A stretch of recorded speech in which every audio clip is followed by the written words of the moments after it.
Hello and welcome to Valuechain News. I am Naomi Oleribe. First, the headlines.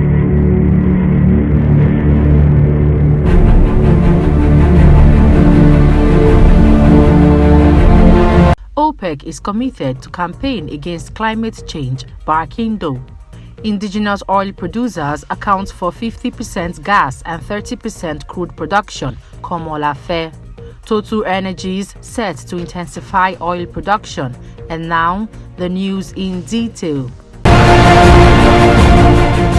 The outgoing Secretary General of the Organization of Petroleum Exporting Countries, OPEC, His Excellency Dr. Mohamed Barkindo, has said that the position taken recently by the United Nations Secretary General Antonio Guterres, suggesting that the oil and gas industry was ignoring its responsibility to address the climate change challenge and is undermining global climate policies, was terribly misleading and unfair. Dr. Barkindo made this known in his keynote address at the ongoing 21st Nigerian Oil and Gas Conference and Exhibition in Abuja. Barkindo regretted that efforts to unwisely encourage divestment in the hydrocarbon industries are unfortunately becoming more pronounced, rejecting the insinuation that the oil and gas industry was not committed to the campaign against climate change. Such misleading pronouncements are terribly unfair to many of us in this industry who have dedicated ourselves to working towards inclusive, just and sustainable solutions to the climate challenge. We must not forget that our industry is still reeling from the enormous investment losses of recent years. In a very short time span, the industry has been hit by two major cycles: the severe market downturn in 2015, 2016, and the even more far-reaching impact of the COVID-19 pandemic. Key stakeholders in the industry are participating in the intergovernmental arrangements and initiatives to develop, deploy, and promote cutting-edge technologies to reduce emissions from the production and consumption of energy. Barkindo said, pointing out that the signing into law of the Petroleum Industry Bill by President Muhammadu Buhari was a groundbreaking achievement after many long years of hard work. I am reminded by my colleagues from the Secretariat that exactly 1 year ago this month, the Petroleum Industry Bill was adopted by both houses of the 9th National Assembly and signed into law by President Muhammadu Buhari. This was a groundbreaking achievement, culminating in many long years of hard work. Indigenous producers in Nigeria's oil and gas sector now account for as much as 50% of total gas production and 30% of crude oil output. The current development is due to the high rate of divestment of assets by the international oil companies, IOCs, and the surging participation of indigenous firms. The Commission's chief executive of the Nigerian Upstream Petroleum Regulatory Commission, Mr. Gbenga Komolafe, who made this known on Sunday, said at least 29 assets have been divested in recent years and are now being operated by Nigerians. Komolafe, who was speaking in Abuja during the Independent Petroleum Products Group IPPG Gala in celebration of 14 industry icons, remarked, "As at today, I am proud to say that indigenous companies contribute about 30% of crude oil and 50% of gas production, as well as 40% and 32% of oil and gas reserves, respectively." Speaking on the theme, IOC divestments, Nigeria's energy security, and the role of the IPPG on this new mix, he urged the Independent Petroleum Producers Group to see the divestments of IOCs as an opportunity to increase their investments in upstream assets instead of a threat, stressing that it was time to look inwards and deploy their competencies in the industry. Total Energies has pledged to upscale investments in Nigeria, targeting more oil and gas production in the next 5 years. The firm said it is also deepening partnership with the federal government to achieve its targets of providing electricity to 80% of the population by 2030. In his remarks at the opening of the 2022 Nigerian Oil and Gas Conference (NOG) in Abuja yesterday, the Deputy Managing Director, Total Energies Exploration and Production, Victor Bande, Bandele said the company is diversifying into new energy space, but with key focus on gas, which is Nigeria's current consideration towards her energy transition drive. The federal government of Nigeria has set a target of expanding electricity access to 80% of our population by 2030. It is fundamental. It is a key driver. It is something that should spur us, all of us that are in this room.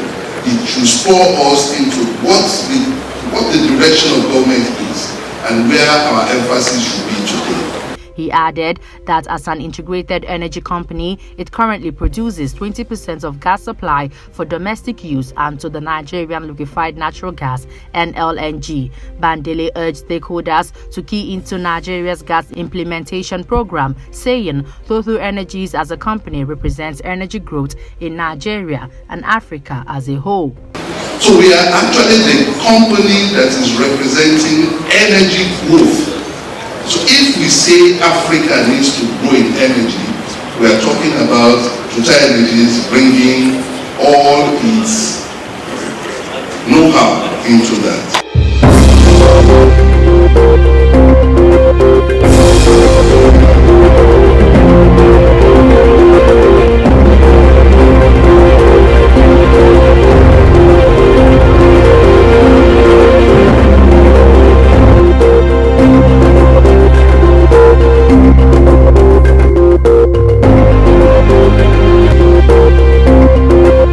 The Regional Commissioner of Geita, Tanzania, Ms. Rosemary Senyamule, has called on the public and private sector players to ignore misleading information surrounding the implementation of East African Crude Oil Pipeline Project, EACOP. The Regional Commissioner made the clarification at a ceremony organized to thank President Samia Suluhu Hassan for her resolve in overseeing the implementation of development projects in the country.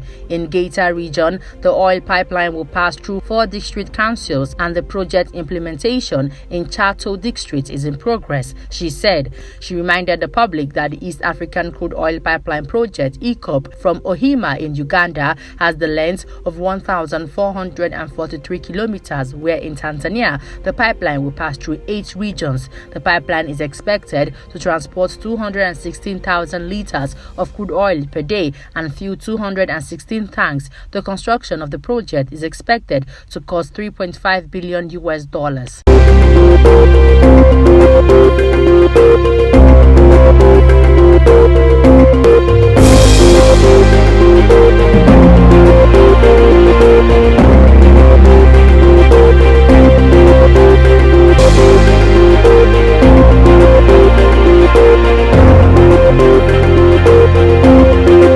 The International Energy Agency (IEA) has predicted that gas flow to Europe through Russian pipelines will fall by 40% in 2022, with LNG and fuel demand in Europe dropping by 9% this year, far below 2020 levels. In its quarterly market report, the agency forecasts weak global demand for natural gas over the next 3 years, coupled with the negative impact of higher prices and the threat of further cuts in Russian supplies on consumption.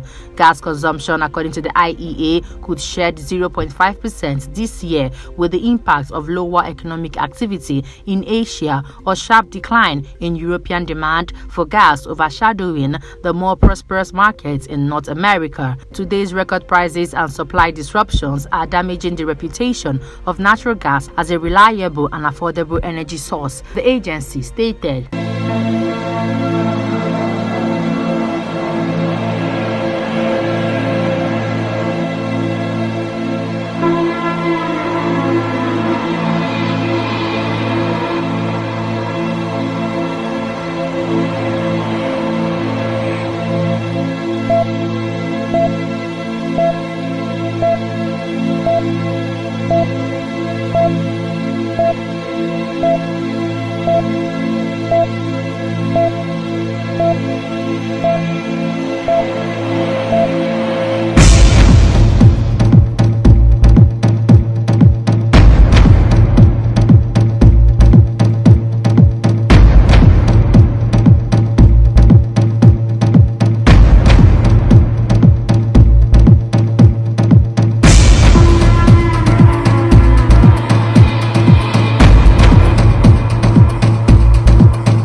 European Union (EU) has reviewed its commitment to financially support the agricultural sector in Nigeria to enable it to diversify the economy. Nigeria has been dependent on oil, which accounts for 90% foreign currency earnings, as well as contributing 7% to the country's gross domestic product. This had heavily impacted the country's revenue during the meltdown of the oil industry during COVID-19 breakout. The EU intends to play a role in this path away from oil by providing $1.3 billion financing for different projects in Nigeria that will include agricultural development, road network, and the renewable energy, reducing dependence on fossil fuel and managing climate change. Before we end the news, here's a recap of our headlines. OPEC is committed to campaign against climate change. Barakindo. Indigenous oil producers account for 50% gas and 30% crude production. Komolafe. Total Energy set to intensify oil production. And that's the news. I am Naomi Oleribe. Good evening.